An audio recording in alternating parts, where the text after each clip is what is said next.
अस्सलाम वालेकुम। आज हम पढ़ रहे हैं trigonometric function and their values. आपको मैं एक ट्रिक बताऊंगी इन वैल्यूज़ को निकालने की, क्योंकि एग्जाम्स में हम बहुत ज़्यादा जल्दी में होते हैं तो वैल्यूज़ याद रखना बहुत ज़्यादा मुश्किल हो जाता है। तो आप अपने एग्जाम्स में MCQs भी आ जाते हैं और क्वेश्चंस में भी आपको इसकी हेल्प मिलेगी। लेकिन आपने करना क्या है कि आपने एग्जाम से पहले की टेबल बना लेना है।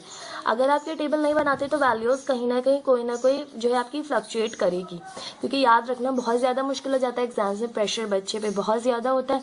तो आप अगर ये रफ कॉलम में ये टेबल पहले बना लें तो आपके लिए क्वेश्चंस या MCQs सॉल्व करना थोड़ा ईजी हो जाएगा। तो किस तरह से करते हैं कि हमारे पास यहाँ पर आ जाता है ट्रिग्नोमेट्रिक फंक्शन, यानी कि यहाँ पर हमारे पास साइन आ जाएगा, यहाँ पर हमारे पास आ जाएगा कॉस, यहाँ पर tan। अब ये तीनों जो है मेन है। अब इनका जो है कॉसाइन का जो है रेसिप्रोकल यानी कॉसेक वो आएगा। कॉस का हमारे पास सेक होता है एंड tan का हमारे पास कॉट होता है। ये सारे आपने मेन फंक्शंस लिख लिए। अब आपको साइन 0 की वैल्यू की ज़रूरत पड़ सकती है, 0 डिग्री की। 0 के बाद आपके पास आ जाता है 30 डिग्री, इसकी आपको ज़रूरत होती है 45 डिग्री की आपको ज़रूरत होती है, एंड 60 डिग्री एंड देन 90। ठीक है, ये आपके पास मेन आ गए एंगल्स। अब आपने करना क्या होता है कि आपने एक रफ पेपर ले लेना है। उस रफ पेपर पे आपने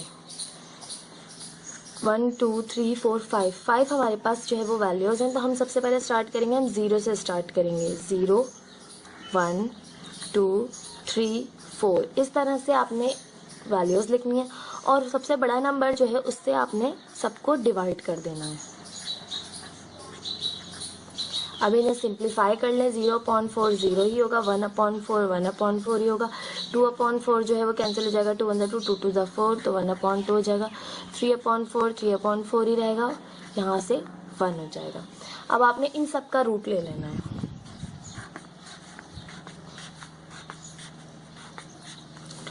यहाँ से 0 का रूट ओपन करें तो 0 ही रहेगा, 1/4 का रूट करें तो 1 का रूट 1 ही होता है और 4 का रूट जो है वो 2 ओपन हो जाएगा।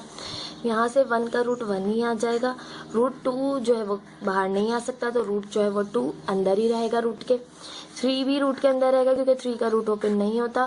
4 का रूट हमारे पास 2 मौजूद होता है, वो 2 ओपन हो गया, रूट 1 का ओपन करें तो 1 ही आता है। ये आपके पास जो फाइनल वैल्यूज आएंगे ये हैं साइन की वैल्यूज, यानी साइन 0 आपके पास 0 के इक्वल होगा, साइन 30 डिग्री आपके पास 1/2 के इक्वल होगा, साइन 45 1/√2 और साइन 60 √3/2, साइन 90 आपके पास 1 के इक्वल होगा। ये जो आपने लिखा है कि आपने 0 1 2 3 4 किया, फिर 4 से डिवाइड किया, देन रूट लिया, 3 आपने स्टेप्स किए हैं। आपने वैल्यूज लिखी हैं, आपने 4 से डिवाइड किया, देन आपने रूट लेकर सिंप्लीफाई किया, तो आपके पास आ गई वैल्यूज 0 1/2 1/√2 √3/2 एंड देन 1। ये तमाम वैल्यूज़ जो आपने निकाली हैं आपने ऐसे ही निकाल दी, यानी ये 0 में रख दी, ये 30 में, 45 में, 60 में, ये 90 में। अब ये वैल्यूज़ तो आपने ऐसे ही लिख दी। अब आपने क्या करना है कि साइन की तो वैल्यूज़ आ गई हैं आपके पास, अब आपने कॉस की निकालनी है, तो आपने इसको रिवर्स कर देना है, यानी 90 से लिखना शुरू करना है। 90 हो जाएगा 1, 60 डिग्री जो है वो 30 डिग्री √3/2, 45 डिग्री 45 डिग्री में ही आया, 30 डिग्री आ जाएगा 60 में और 0 डिग्री आ जाएगा 90 डिग्री में। यानी कि आपने इन वैल्यूज़ को रिवर्स में लिखना शुरू कर देना, 1 फिर 3 √3/2 फिर 1/√2 देन 1/2 देन 0। आपने साइन और कॉस की वैल्यूज़ निकाली। अब tan की किस तरह निकालेंगे। tan हमारे पास हमें पता होता है कि tan 0 डिग्री रखें अगर तो वो बराबर होता है sine 0 degree upon cos 0 degree के, यानी tan थीटा हमारे पास साइन अपॉन कॉस के बराबर होता है। ये बात आपको मालूम है। तो साइन 0 की वैल्यू भी पता है हमें, कॉस 0 की वैल्यू भी पता है, हम इजीली निकाल सकते हैं tan 0 डिग्री की वैल्यू। तो 0/1, साइन 0 की वैल्यू है 0 और कॉस 0 की वैल्यू है 1, 0/1 हमारे पास 0 के इक्वल होता है। तो यहाँ पर tan 0 डिग्री आ गया मेरे पास 0। इसी तरह से 30 डिग्री की निकालेंगे तो हमें पता है tan 30 degree is equals to sine 30 degree upon cos 30 degree. Sine 30 degree हमें मालूम है हमारे पास बराबर है 1/2 के, और कॉस 30 डिग्री √3/2 के बराबर है। तो हम यहाँ रख लेते हैं 1/2 अपॉन √3/2। ये आ गया, ये कॉस 30 डिग्री की और ये साइन 30 डिग्री की। 2 से 2 कैंसिल हो गया, हमारे पास आ गया 1/√3। ये आ गई tan 30 डिग्री की वैल्यू। अब कॉस tan 45 डिग्री की वैल्यू निकालेंगे, तो किस तरह निकालेंगे, साइन की 45 की और कॉस की जो है वो डिवाइड कर देंगे, 1/2 और 1/√2। tan 45 डिग्री की निकाल रहे हैं तो sine 45 degree divided by cos 45 degree, ये है 1/√2 के इक्वल, और ये भी 1/√2 के इक्वल। इससे रूट से रूट कैंसिल हो गया, 1 आ गया मेरे पास। तो tan 45 आपके पास आ गया 1 के इक्वल। अब निकालेंगे tan 60 डिग्री, तो किस तरह, इसी को इससे डिवाइड करेंगे, √3/2 को 1/2 से, √3/2 को 1/2 से, 2 से 2 कैंसिल हो गया, मेरे पास आ गया सिंपल √3। इस तरह से आपने वैल्यूज़ को डिवाइड करते हुए चलना है। यहाँ पे 1/0 को डिवाइड करेंगे, tan 90 डिग्री निकाल रहे हैं तो इसकी वैल्यू है 1, इसकी है 0। 1/0 हमारे पास अनडिफाइंड वैल्यू होती है इन्फिनिटी के इक्वल, तो यहाँ इन्फिनिटी आ गया। अब कॉसेक निकालेंगे। कॉसेक डिग्री जो है हमारे पास,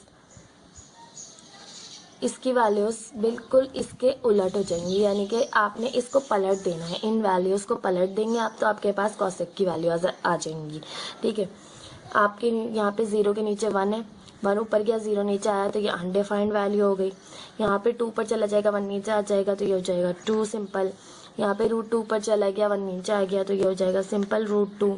यहाँ पर 2 ऊपर चला गया, √3 नीचे आ गया, तो ये हो जाएगा 2/√3, और यहाँ पे 1 ही रहेगा क्योंकि 1/1 है तो 1 ही रहा। सेक जो है हमारे पास कॉस का रेसिप्रोकल होता है, तो इसकी वैल्यूज़ को हम पलट देंगे, ये हमारे पास 1 ही रहेगी। यहाँ पे पलटेंगे तो ये हो जाएगा 2/√3, यहाँ पे पलटेंगे तो ये हो जाएगा √2, यहाँ पे पलटेंगे तो ये हो जाएगा सिंपल 2, और यहाँ पे पलटेंगे तो नीचे 1 होगा, तो 1 ऊपर चला जाएगा, 0 नीचे आ जाएगा। 1/0 हमारे पास अनडिफाइंड वैल्यू होती है इन्फिनिटी के इक्वल। ठीक, अब आ जाए कॉट। कॉट हमारे पास tan का जो है वो रेसिप्रोकल होता है, यानी इसको हम पलट देंगे इन वैल्यूज़ को, तो हमारे पास कॉट आ जाएगा। 0 के नीचे 1 है, 1 ऊपर चला गया, 0 नीचे आ गया, तो ये हमारे पास अनडिफाइंड वैल्यू आ गई। जब भी आपके पास ये कंडीशन होगी 1/0 की, ऐसी वैल्यूज़ हमारे पास अनडिफाइंड वैल्यूज़ होती हैं। 0/1 अगर आपको दिया हुआ है तो वो 0 के इक्वल है, जबकि 1/0 इन्फिनिटी यानी अनडिफाइंड वैल्यू के इक्वल है। ये बात आपने याद रखनी है। नीचे 0 अनडिफाइंड को शो करता है, ऊपर 0 है तो 0 ही वैल्यू रहेगी। इसको हमने पलटा तो ये हमारे पास √3 ऊपर चला गया, इसको पलटा तो 1 ही रहा, इसको पलटा तो 1/√3 आ गया, और यहाँ पर हमारे पास ये इन्फिनिटी इसके इक्वल था, 1/0 के इक्वल था, तो अनडिफाइंड वैल्यू हुई थी।